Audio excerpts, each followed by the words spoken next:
जय श्री राम, जय सीताराम, सभी देवी देवताओं की जय हो। हम अपनी रामायण का आगे का अध्याय शुरू करते हैं।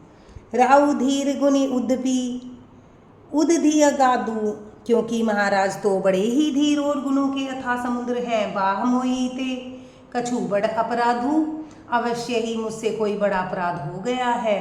जाते मोही न कहत कछु राउ, जिसके कारण महाराज मुझसे कुछ नहीं कहते।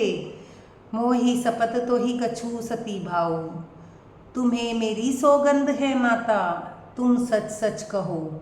सहज सरल रघुबर बचन कुमति, कुटिल करी जान। रघुकुल में श्रेष्ठ श्री राम जी रामचंद्र जी के स्वभाव से ही सीधे वचनों की दुर्बुद्धि के कई टेढ़ा ही करके जान रही है। चलई जोंक चल बक्र गति, जलधि यद्यपि शलीलु समान।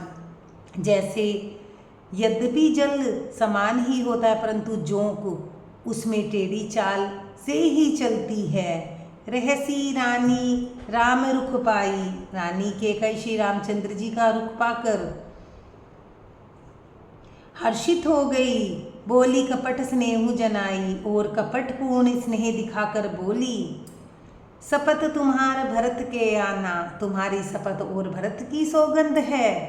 हेतु न दूसर मैं कछु जाना, मुझे राजा के दुख का दूसरा कारण भी विदित नहीं है। तुम अपराध जोगु नहीं ताता, हे तात तुम अपराध के योग्य नहीं हो। जननी जनक बंधु सुखदाता, तुमसे माता पिता का अपराध बन पड़े यह संभव नहीं।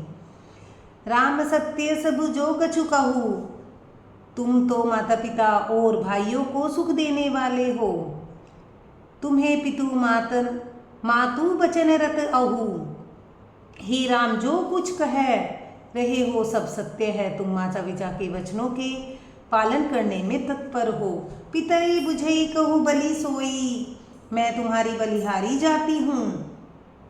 तुम पिता को समझदार समझाकर वही बात कहो। चौथेपन जेहि अज सुने होई, जिससे चौथेपन बुढ़ापे में इनका अपयश ना हो। तुम्हें सब संसुवन सुकृति जेहि दीने, जिस पुण्य से इनको तुम पुत्र जैसे दिए हो। उचित नेताशु निरादरु कीने, उनका निरादर करना उचित नहीं। लागी कुमुख वचन शुभ कैसे, केकई के बुरे मुख में ये वचन कैसे लगते हैं। मग है गाय दिक तीर्थ जैसे, जैसे मगध देश में गया आदिक तीर्थ। राम ही मातु वचन सब भाए, श्री रामचंद्र जी को माता केकई के सब वचन ऐसे अच्छे लगे। जिमे शूरसरी गत सलील सुहाय, जैसे गंगा जी में जाकर अच्छे बुरे सभी प्रकार के जल शुभ सुंदर हो जाते हैं। गई मरुच्छा राम सुमेरी, नृप फिरी करवट लीनी। सचिव राम आगमन कही, विनय समय सब कीनी। इतने में राजा की मूर्छा दूर हुई। उन्होंने राम का स्मरण करके राम राम कहकर फिर करवट ली। मंत्री ने श्री रामचंद्र जी का आना कहकर समयानुकूल विनती की। धन्यवाद। लाइक करें, सब्सक्राइब करें।